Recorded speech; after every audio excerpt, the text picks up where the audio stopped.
se mě týče, tak sezóna se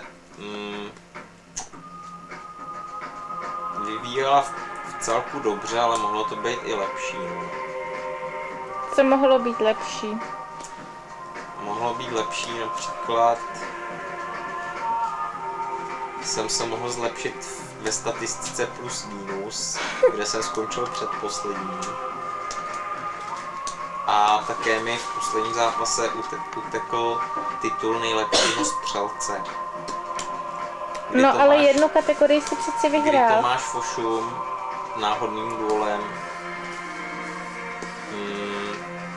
vsítil teda celkově o 1 gól víc než já. Aha, ale jednu kategorii si přeci vyhrál. No s Bejkem jsme vyhráli nejlepšího nahrávače a potom jsem vyhrál kanadské bodování. No to je přeci perfektní.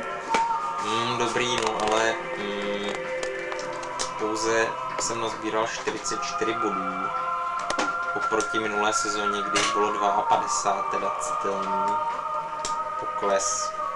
No ale Ferku, ty vyhráváš každou sezónu tohle bodování. Ne, to ne. No ale už mnohokrát si vyhrál. Párkrát, jo. No ale jak jsem řekl, no, ty plus minus body to nejsou slavný, takže taky o něčem svědčí.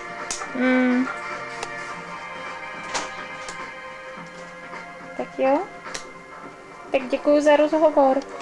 Prosím.